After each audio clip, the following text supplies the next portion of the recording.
Alors on va travailler un peu le texte dans Photoshop pour obtenir cet effet-là, par exemple. Donc le texte peut être aussi travaillé bien sûr dans Illustrator, mais Photoshop est capable de faire aussi des choses intéressantes sur le texte. Et voilà. Ça peut être bien. On peut même, si on veut, faire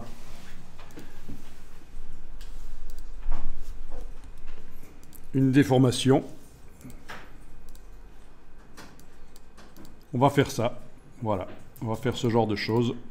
Une déformation ou arche. Tout est possible. Vous voyez, c'est le genre de choses qui peut être intéressant. Bien, donc faisons ça dans Photoshop. Je redémarre, comme vous, d'un nouveau document en format A4. Vous avez déjà travaillé le texte dans Photoshop? Oui? Vous avez essayé? Il faut combiner ça avec les effets spéciaux parce que c'est l'idéal pour faire des flyers, des posters modernes. Ça peut être très sympa. Donc, dans ce nouveau document, je prends l'outil texte et je vais cliquer sur la page sans bouger la souris parce que si je bouge la souris pendant que je clique, ça va faire un bloc de texte. Moi, je vais faire une ligne de texte. Donc, je clique. Voilà. Vous tapez le nom du produit, c'est vous qui choisissez. Donc vous avez un calque de texte et on va agrandir le texte avec la transformation manuelle par exemple. Donc Commande T sur le Mac, CTRL T sur le PC, on prend une poignée du coin ici, en espérant que ça ne tourne pas, parce que parfois ça tourne, et on agrandit comme ça, voilà. Et on valide avec le petit V au-dessus. Donc le texte est plus grand, voilà une solution. Donc la typo ici, menu fenêtre caractère, quelle est ma typo? C'est du Bernard. Bernard, sinon en ayant le calque activé, je vais aller voyager dans le menu ici, vous l'avez pas?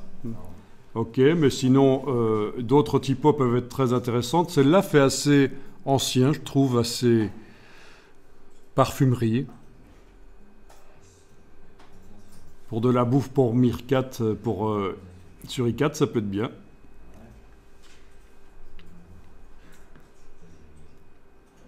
Il y a vraiment tout. Hein. Alors, vous avez bien sûr plein de typos, des milliers qui sont disponibles sur Adobe Fonts. Essayez d'éviter ce genre de typos, sauf si vous êtes vraiment dans le thème. Si ça parle vraiment de choses un peu gothiques. Donc le choix d'une typo, ça se fait, il faut réfléchir, il faut bien réfléchir. Là, je vais prendre pour l'exemple une typo quand même assez simple, parce que sinon, on risque de penser qu'il faut absolument une typo spéciale pour faire l'exercice, mais non. Donc Adobe Garamond, on est en optique au lieu de métrique ici, dans la palette caractères. Ça va régler les espacements entre les caractères automatiquement. C'est extrêmement conseillé. Au niveau de l'approche ici, si je positionne le pointeur à côté du chiffre ici, là-dessus, et que j'enfonce et que je bouge, ça modifie. Et on devrait voir ce que ça donne sur le côté, là. Généralement, quand les caractères sont bien espacés, ça fait classieux, ça fait haut de gamme. Mais ça peut donner très bien aussi pour un logotype d'avoir des caractères un peu plus proches. Voilà. Donc, je ne sais pas si vous saviez, mais dans Photoshop, il y a des curseurs cachés. Donc, au lieu de taper quelque chose ici ou d'aller dans le menu foireux, ici, ou alors avec la touche CTRL du PC ou commande du Mac, quand on survole le numéro, ça marche aussi. Voilà. Et avec la touche Alt, c'est plus précis. Donc juste la touche majuscule, c'est de 10 en 10, et avec la touche Alt, c'est plus précis. CTRL Alt sur le PC, commande Alt sur le Mac, voilà. Voilà, c'est pas mal ça.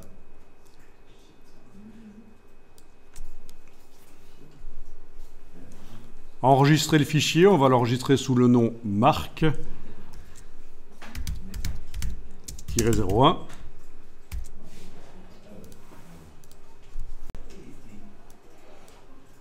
Bien, alors pour faire l'effet qui était montré ici, effet de contour,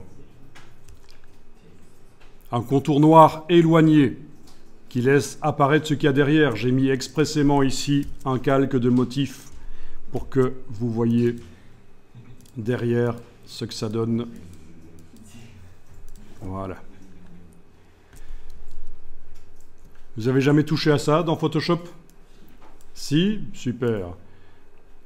Laissez le texte en noir, c'est pas plus mal dans un premier temps. Donc, on va ajouter ici contour.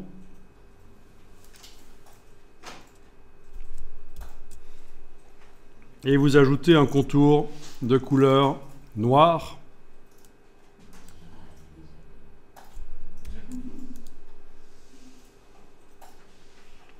Qui va être à l'extérieur, vous voyez, pourquoi pas. Et la taille du contour, vous pouvez modifier ici.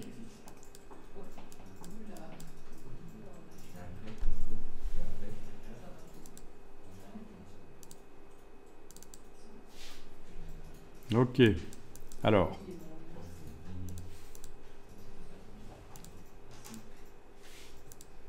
Extérieur. Bon, il n'a pas l'air de bien vouloir fonctionner. Hein. Ah, l'opacité était à 0 chez moi, misère. Ah, qui a fait ça? Quelqu'un a touché? Voilà. Ok, voilà, c'est beaucoup mieux ça. Voilà. L'épaisseur du contour noir. Bien. Alors pour voir ce qui va se passer, ce serait pas plus mal que l'arrière-plan soit rempli avec une couleur. Donc j'active l'arrière-plan, Shift, Delete, et je vais aller remplir ça avec une couleur. Voilà, peu importe. Voilà, voilà. Ok, on a une couleur à l'arrière-plan. Donc je répète, j'ai activé le calque d'arrière-plan, j'ai fait Shift, Delete. C'est le raccourci de édition remplir et j'ai choisi remplir avec couleur et dans le sélecteur là j'ai choisi la couleur. Voilà. Ok, ok, et voilà. Et on retravaille sur le texte là. Je vais mémoriser ça pour sauvegarder le fichier, je veux dire, pour garder les étapes et voilà. Évidemment, pendant les explications, j'enregistre plus que je ne le ferai dans un vrai travail de tous les jours, quoi. Voilà.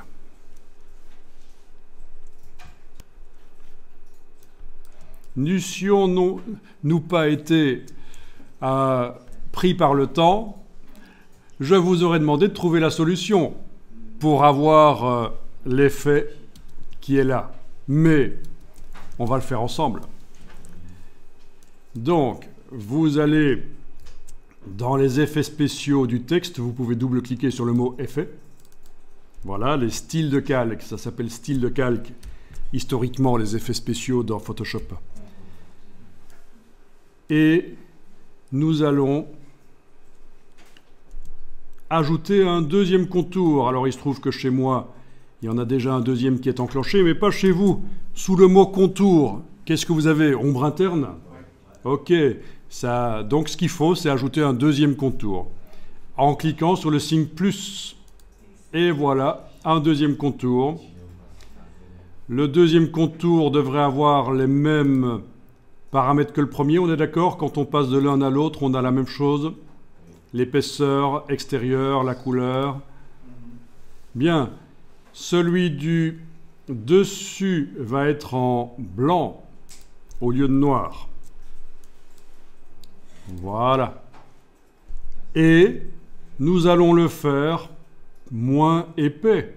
On va diminuer l'épaisseur et forcément on voit apparaître notre contour noir. D'accord?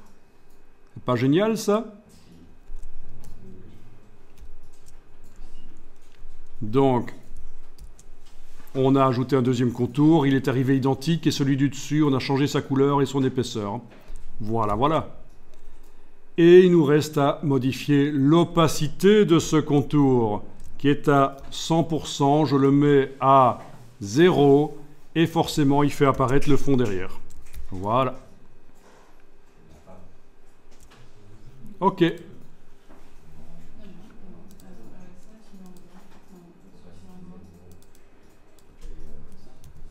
Donc en fait, on aurait pu mettre autre chose que du blanc, ça aurait fonctionné aussi.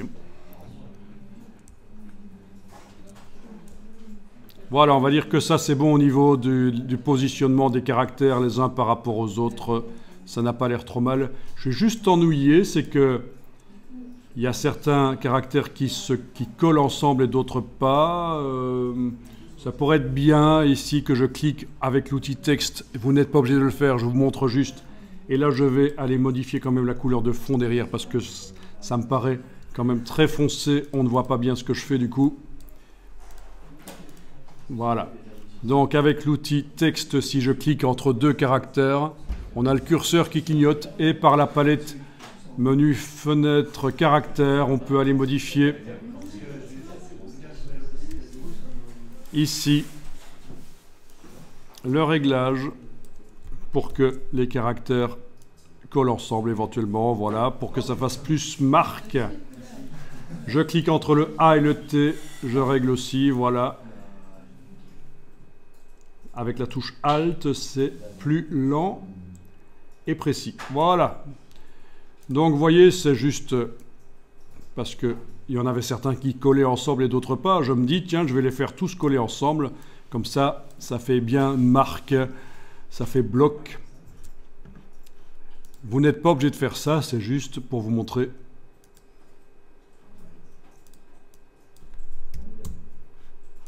Vous enlevez l'œil en face de l'arrière-plan, il faut de la transparence autour.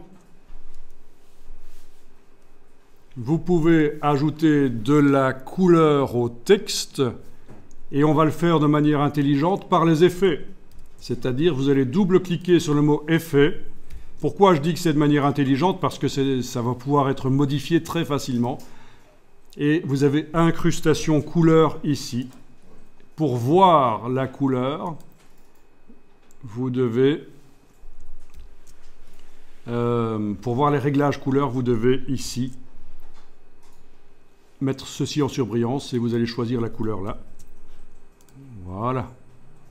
Je vous laisse choisir la couleur que vous voulez.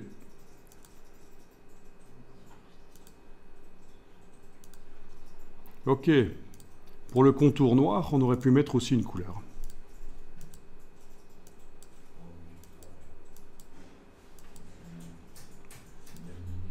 Vous avez vu qu'on peut également mettre un dégradé s'il fallait. C'est ici incrustation en dégradé, mais je dois décocher incrustation couleur pour le voir, le dégradé. Et je vais choisir ici les dégradés. Ça peut être très sympa aussi.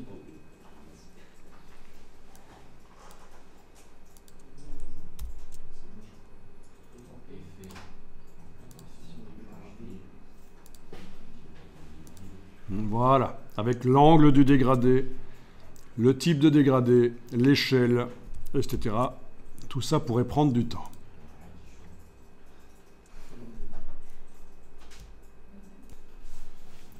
Il n'y a rien qui change chez toi parce que pour voir le dégradé, il faut décocher incrustation couleur.